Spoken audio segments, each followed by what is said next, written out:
our democracy hell. January 2021, I stood in the U.S. Capitol to be inaugurated as President of the United States.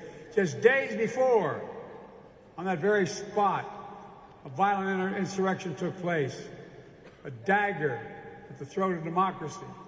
For the first time in our history, an attempt to stop the peaceful transfer of power in this country. And they failed. Our democracy held. Again, hope prevailed. And this time, I was standing with a black woman about to take a 2-mile procession down Pennsylvania Avenue as President and Vice President of the United States of America. And who was marching alongside her? The Howard University Marching Band in lockstep in solidarity. That is President Biden from his commencement address at Howard University this past weekend. And we're going to get into that this afternoon as we break this down and also try to put it in some context of what we learned from the Mueller probe, the Mueller report that came out over the weekend. And we'll delve into that a little bit more. We have a special guest about to join us from Project 21, which is the National Center for Public Policy's Black Community Workshop and Center for Leadership. There as well, and we're going to have author of a great piece there on their site, nationalcenter.org, is Charles Butler, who is joining us now from the National Center. Charles, thank you for taking some time out with us. How are you doing today? I'm good. How are you? Excellent, sir. And so let's start with the president's speech at Howard University, where I found this to be a shocking place to again pick up, and it's led several of my listeners to my radio show and other associates. I have to say, what is this fixation with continuing to bring up white supremacy as an issue? My only grasp at it is that they realize they can't own the economy anymore because they realize they broke the economy. So it's going to have to be white supremacy's fault. Charles, what do you see from and first off, what was your reaction to the president's speech at Howard?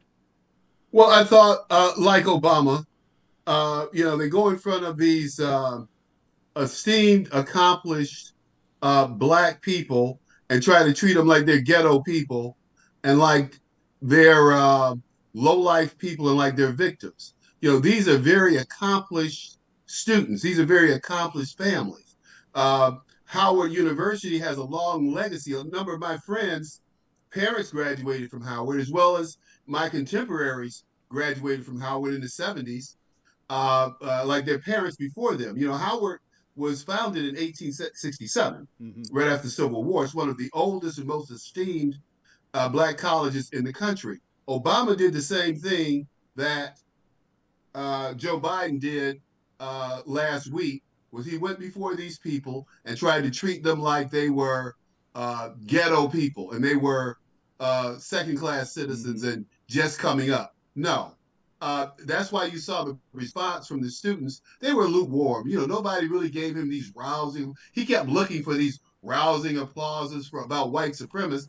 These kids haven't seen a white supremacist. I haven't seen a white supremacist in over 30 years. My biggest fear today, as I said in my article, is that some black young man looking like my grandson is going to come up and put a gun in my face and carjack me when I lived in Chicago. Or I get hit by a straight bullet in Chicago. I live downtown Chicago. People were being killed in the park, in Grant Park, at 2 o'clock in the afternoon. So that's what I was afraid of. And it wasn't by a white man. I wasn't afraid of a white man. It was always it's always going to be some black young person under 30. And you bring up the fact that crime and what we see is an attitude towards personal privacy, personal property, personal sovereignty. You talk about carjackings that are all over the place, Charlottesville, where we're flagged out of. It's happening all the time. Kids who are 16 and 17 years old. And that's a bigger pardon the phrase, pandemic than the ones we've seen come out of labs in China, and yet they don't seem to want to address it, and they continue to try to blame it on things that, as you said, I grew up in New York City. I didn't see any of that, and I went to New York City public schools.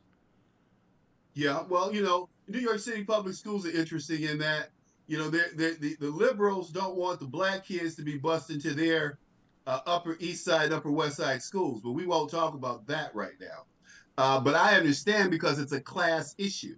The problem with America today and with white folks is that they don't understand that not all black folks are the same.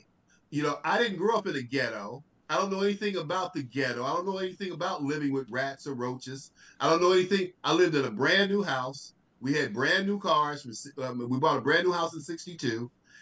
We had brand new cars. I didn't even know that I was supposed to be working class until I got to high school and started going to school with kids whose fathers and were executives at the local plant, Pontiac Motors in Michigan. So there's this class issue that's never been addressed, but people like Jesse Jackson and the race baiters try to put us all in the same poor, ignorant. We want to be Jesse Jackson was the original rapper.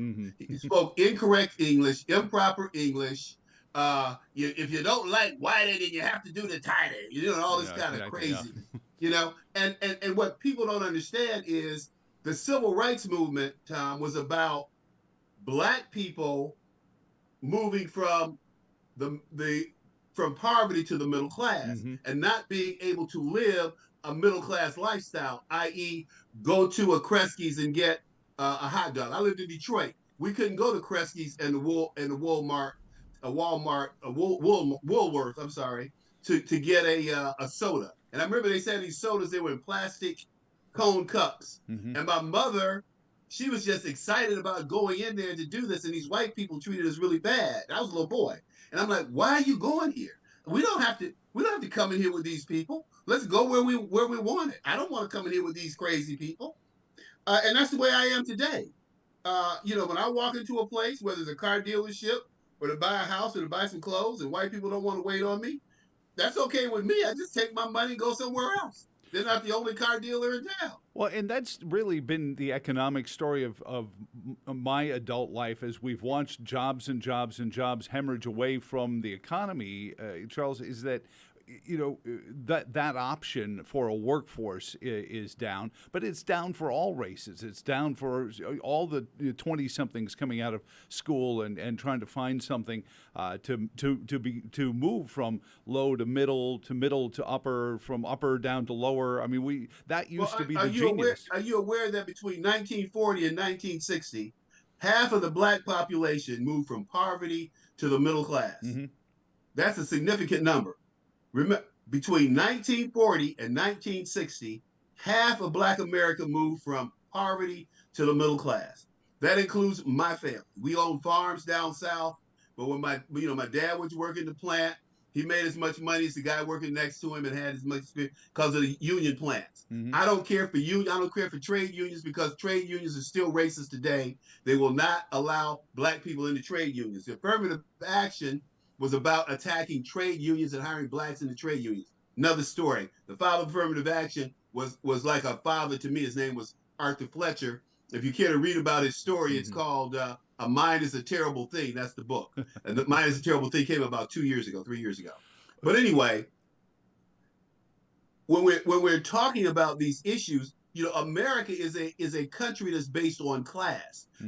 I am not like other black people. I'm Charles Butler. I was telling someone today, the reason I'm Charles Butler or Butch Butler, as I'm known by my friends and by my buddies in the Navy, is because it's too hard to be black. You had to walk a certain way. You had to practice that. You had to practice talking. I didn't have time for that crap. To learn how to be black. Hey, I'm me. So that's That's the way I've always been. Well, isn't that though the fruit of this tribalism that? And I had a debate once on CBS television with Dr. Kendi about his anti-racist book, and it seemed to, as I dug more into the concept of tribalism and this idea that if one person in what we've assigned you to this group, if one person does something bad, you've all become guilty about that. Exactly. That's the most By dehumanizing. association. Yeah. Now, see, you have to understand when I grew up, you went out into the world and you represented black people. When I got on an airplane as a 17-year-old or 16-year-old in 1968, I represented black people. Mm-hmm. And, you know, I would have white people just sit and stare at me on the plane just like this. And, you know, I'd be eating dinner. I mean, you know, and, Sorry. you know, you had to deal with that craziness, Yes. you know. But the thing is, I've never believed in that Martin Luther King thing to begin with. I came along before Martin Luther King, and we fought back when we faced racism. We didn't turn the other cheek, and you know, so white people have taken that. Oh well, if you fight back, you're not like that. I don't give a crap about Dr. King. Dr. King got killed. Dr. King never had an original strategy in his whole life, and he's been blown up. I mean, every strategy that he ever tried didn't work. The Montgomery boycott was organized by a man named E.D. Nixon, whom the preachers in the movement drove out of the civil rights movement because one, he was too smart, two, he had money, and he organized the group. Now, when you read my book, man, you're gonna freak out about what I have to say about the civil rights movement, because I think that after the civil rights movement and during the civil rights movement, blacks have become stagnated. Why? Because we're treated as a group. You know, people, well, don't you? Malcolm X said in 1973, black people give 90% of their vote to Democrats. He said, you're political chumps. I didn't say it. Malcolm said it. He said, and you're traitors to the race. I've always said that. In 1973, I supported 1972, I campaigned for Dick Nixon on the University of Michigan's campus. And why? Because Jim Brown, the football player, supported Nixon. Sammy Davis Jr., James Brown, the entertainer, Bill Russell, the big tall guy, Wilt Chamberlain. They all supported Nixon. The question becomes, why? Why weren't they supporting the Democrat? You know, Kennedy was always a racist. Nixon was never a racist. Never. Well, if anything, he was always a civil rights advocate. And this becomes the bigger issue, and I hate when it becomes about politics, because political parties are just like, you know, races now. It's, you know, we label you, we stick a letter on your lapel, and then we immediately are disabused of the necessity to get to know you, because we've just assumed, okay, you're a black man, you're a white conservative, you're whatever, you know, the label they can put on you. And that term conservative is always used synonymously with racist. Oh, the conservative group, the Ku Klux Klan. The conservative group, the tall boys, you know, conservative, black people are conservative. When I say that, they go, oh no. Well, I explain to them, they go, well, yeah, I am conservative. So why do you vote Democrat? Exactly. I said, Daley had his daddy had his foot on your neck. And I said, and he has his foot on your neck now. And his kids Democrats. And well, this is the folks watching will see this. This is a picture taken from CNN's coverage of the riots here in Charlottesville in 2017, and I'm there covering it there for our radio station. And you know, Charles, you talk about racism. I watched David Duke walk right past where I was standing there, and all of a sudden, all of us, because they made themselves out, they called themselves the right. David Duke had what, 20 people? Right, exactly. You're absolutely right. By the time they evacuated the park, there were about 20 people in there, because the people who had been catfished into thinking it was about something else said, "I'm getting out of here. This is way too real for me, and not for the right reasons." But David Duke has never been a conservative person, and never espoused values of free markets. And he never had this big following. You know, I mean, he had like 20 people in his group, and he's a who gives it? All a Klansman is a good target. You show up at my house in a sheet, I'm like, good for you. I mean, I was taught that as a little boy. These people are, my people are from down south. We used to come down south every year, and we were always taught to shoot the sheets. Our family motto was, "Our family won't be the only one grieving." So you can come here, you're gonna kill some of us, but we gonna have funerals on both. There's gonna be white folks going to the white cemetery and black folks going to the black cemetery, but you ain't getting away unscathed.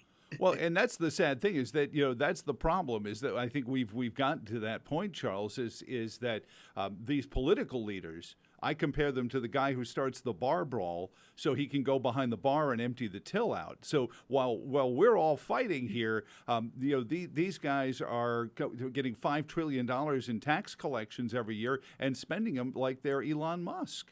So Joe, let's go back to Charlottesville, because I've always said this about Charlottesville.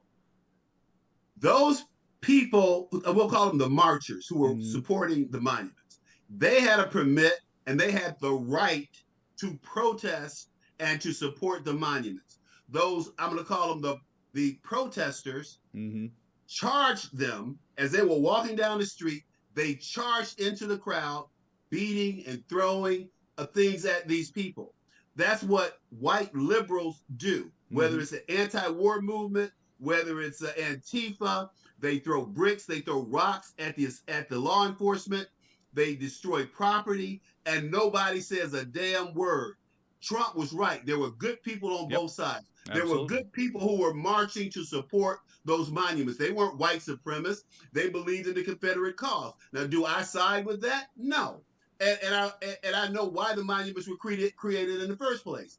But that has nothing to do with whether or not they had the right to express their support of these monuments, and I fully support their right to do that. Well, as a veteran, as an American.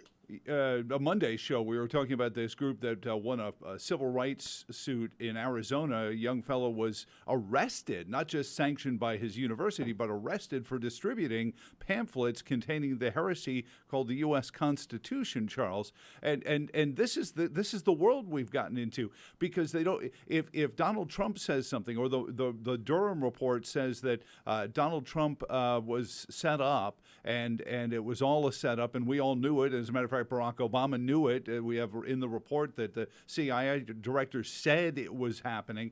But they say, well, it was Trump, and you don't want to defend Trump. I say, you know what? That's what the First Amendment says: is we defend the people we disagree with just as much as we agree with defend the people we agree with. They can't win the argument. I mean, they can't win an argument. Right. Liberals cannot win. I always say, and I've always thought this in my heart, that liberals were racist. Democrats are racist. When I have my conservative white friends, we don't talk race. We don't talk, we talk issues, but I've always felt comfortable in conservative settings because people are real. Now, whether we may disagree on issues, like we might want to disagree on American history, but there's no disagreement on the facts. The facts are, this country was, when it was founded, the economy of this country was slave labor. Period. Nobody can argue that with any intellect. And the bottom line is, the first man to die for the American Revolution was a man named Crispus Attucks in the Boston Massacre. He happened to have been a black man. He was a whaler. He was shot. He was immortalized by Paul Revere in a silver etching that I've seen in Washington. And they celebrate his holiday in Massachusetts and in Boston. The two heroes of Bunker Hill were two black men, Peter Salem and Salem Pores. Why aren't they in the history books? Why isn't Dory Miller a hero of Pearl Harbor? Why is he in the history book? Why are the Tuskegee Airmen in the history books? Why aren't the 761st Tank Division that led Patton's army into battle against the Germans in the history? That's where we need to say, Black history is American history. I refuse to call myself an African American. I will not allow anybody else to call me an African American. I am a Black American, and you disrespect my heritage by talking about African American. Well, and go back into that, because we get a lot of, let's rewrite the history books, and we ain't doing it. But you've made a great point. There are amazing things that have been left out of the history books already on purpose. And on so, purpose. If we're going to do that, and one of the things that was going on was tens of thousands of dollars were spent in Charlottesville to come up with a consultant's report on the park where Robert E. Lee's statue was, and their suggestion was put other statues around it, contextualize it. And we have just in Charlottesville, Carrie Buck in the Buck versus Bell decision. She was from Charlottesville. Barbara Johns was from about 20 miles down the road in Farmville. So right there, you could put two statues around Robert E. Lee that create an entire different story. But Robert E. Lee said they should not have monuments and they should not be immortalized, because at the end of the day, the Confederates were traitors. They killed American soldiers. And that's what I tell people all the time. You were traitors, dude. You know, you weren't Americans. I mean, you know, you killed Americans. Well, you raised the biggest point. Is Robert E. Lee would have thought the Robert E. Lee statue was an abomination. He had no interest in statues of himself. This is why many of them or anyone else. Yeah, and the proliferation of those statues came about in 1890, from 1896 through 1926. These statues were put up down south to intimidate black folks. You know, that in the 1896 proliferation was because of the Plessy versus Ferguson decision and the separate but equal decision, where the Supreme Court ruled that you could have separate facilities for black folks, which it was in violation of the 14th Amendment. And so let's bring it back to the Howard University speech, because Let's do it. I believe that American history kind of changes, and they use the Civil War, and they use the Knights in White Satin, they use the Klan as boogeymen to create this centralized federal power that gets in the way of our rights, that steals all of that sops up all of the personal property. The 16th Amendment being one of the most heinous ones, where the federal government says, forget all about the states, we're coming right after your income directly. All of that kind of happens because they boogeyman the Civil War, and they say, "Oh, Woodrow Wilson, the biggest boogeyman that ever was in the White House, the biggest racist that was ever in the White House." Woodrow Wilson did more to destroy this country than any other U.S. president that ever served in that office, as far as I'm concerned. And William Randolph Hearst was the Mark Zuckerberg of his day, and publishing all these works that made people say, "Oh, we need to give all the power to Washington." And we've seen this. So let's circle back to the Howard speech, where the president again gets a chance. We keep giving him chances to be inspirational, yet he's divisional. He tells folks who have achieved more than I've achieved, and talking about being a graduate of a preeminent university and going off into the world, that they've still got, as you mentioned, the boot on your neck, and you mentioned the tepid reaction. What has the shockwaves been through the Howard community? Are they mad at the university president for picking President Biden to give this? I think address? These kids are just glad it's over with. Like one of the kids they interviewed, he's going to Deloitte to start a new job. Another young lady was going to start a big job in the government. These kids are ready to start living the American dream. What I say about America is it has always put obstacles in the way of black folks pursuing the American dream. Not all black people want to go to college. Just like that's just like white people. Not all black people want a lawn and 3.5 children and 2.5. That's And so the bottom line is, I feel like there's a great song out that James Brown did in the 70s. He said, "I don't want nobody to give me nothing. Get out the way. I'll get it myself." And that's the way the black people dealt before the civil rights movement. So now you have all this group think, and we gotta all vote for a guy because he black or a woman because she black, and that's fading. I mean, look at Stacey Abrams. Ingrams. I remember hearing Al Sharpton on TV and on radio saying, "I don't know why black men aren't voting for Stacey. She black." Because people are getting out of this because you black, you important, and you gonna do the right thing. Because these black politicians haven't done anything but collect a check every two. Where's the Congressional Black Caucus on illegal immigration? Illegal immigration, as well as legal immigration, has always negatively impacted black Americans, because in this country, and all Americans, but especially black Americans, disproportionately, because you were talking about the economy. Black unemployment today is 7%. It's 3% officially, 3.2, but black unemployment is over 7% today. And black male unemployment is higher than that because these companies still play that race game where they'll hire a black woman so they can check two blocks, black and a woman, and that eliminates the black male, which is being which neuters his ability to be the breadwinner and an important factor in the family. That has been going on since the 60s. And Daniel Patrick Moynihan pointed that out back in 1963 with his famous the crisis of the Negro family. When you look at what happened in that era, the Great Society and Lyndon Johnson and we have the recordings here at the Miller Center at the University of Virginia, and I remember listening to Sergeant Shriver saying, "Lyndon, this isn't going to work," and Johnson yells into the phone, "I don't care if it's going to work. I just want to know you're going to do it." Exactly. And that was it. And that was it. It was never about That's what I was poverty. going to talk about. They knew that these policies wouldn't work. And we have a reunion. My elementary school, we were doing a reunion every year until COVID broke out. And we get together. So I'm listening to a guy tell this story about how these white guys would come to our homes and tell our mothers that they could get more money if they kicked our fathers out of their home. So when we moved into this neighborhood, damn near all of the families, black and white, had two parents, father and mother. 5 years later, most of the black people and the white people who were left, the husbands were kicked out of the house because they could get the mothers could get on welfare and they could get $120 a month or every 2 weeks when the husband was bringing home. I remember my dad brought home $150 a week working in the plant. Our mortgage was $85 for a 4-bedroom, full basement, 2-bathroom house, brand new. And the rest was, car payment, clothes, trips, things like that. The times were good. Those were the best times for labor and management in Detroit. And Detroit ran the country. Oh, yeah.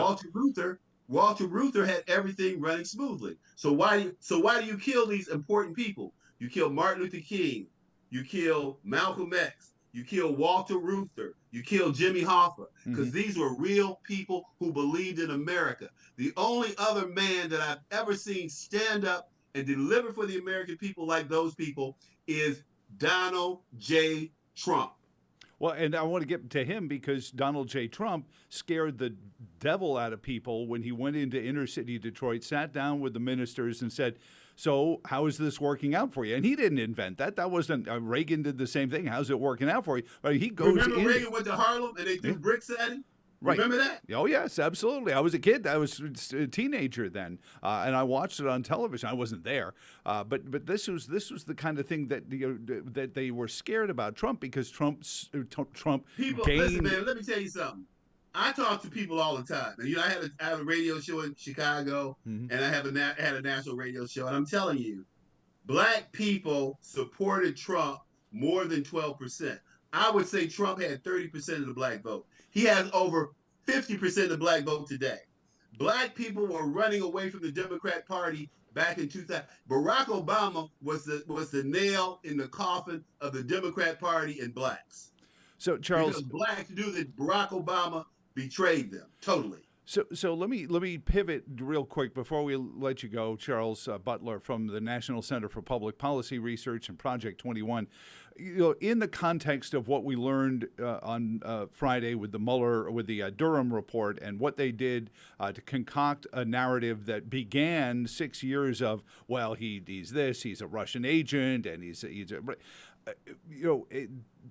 what is the reaction from where you sit? What's your reaction to this? I said, can we get the 6 years thrown out of court as fruit from the poison tree now? Everything that's happened, and what about a community that doesn't trust law enforcement to begin with, more so in the black community than anywhere else? But this has got to hit home pretty hard there as well. Joe, they love Donald Trump. They don't care what the media is saying. They love Donald Trump. We all love Donald Trump. Now he's supposed to be a racist. Nobody believes that he's. I mean, I know people who say, "So what?" I mean, he. Then you gonna tell me that he raped this woman? Cannot tell you what month she was raped, what year she was raped, what time she was raped. But she has all this rape. People are like, "Get out of here! They lying."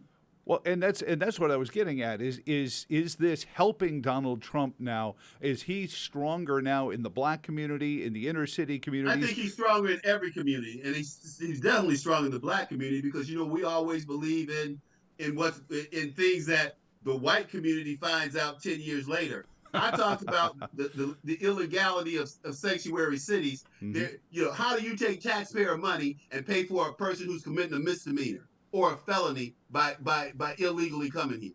They come here illegally, it's definitely a misdemeanor. If they come in twice when they're kicked, it's a felony. How do you take taxpayer money and support these people? It's unconscionable. Hmm. They should be rounded up and sent home. Charles, how can people find you on social media? Follow you, obviously, nationalcenter.org, but do you have a Facebook page, I have a YouTube Facebook channel? page. Google Charles Butler. I have Just the Facts. You can find me under Just the Facts out there, and the Reality Check. So we're getting ready to get active again. In fact, I'll be on Tampa, The Answer, 97 a.m. I'm sorry, 9:30 a.m. This evening. Or Friday evening. So we blowing it up, man. We getting ready to get back out here and get active and get people interested and get people thinking. And what Thanks, was Joe, for having me on. I appreciate it. not at all. I'm going to have you on plenty more than that. You'll be on WCHV Radio tomorrow morning as well via this interview that we're doing here on my YouTube channel. What's the name of your book again? It's going to be called The Misinformation of Black Americans, Misled by Teachers, Preachers, and politicians about the pursuit of the American dream. Well, God bless you, sir. Thank you so much again for taking some time out with us. I appreciate it, and you have a wonderful remainder of the afternoon. Yes, sir. Go blue. Thanks, Joe. I see that. Michigan. The issue is not going to go away quickly, but it will if we deal with these things honestly. And this goes back to our discussion earlier in the week.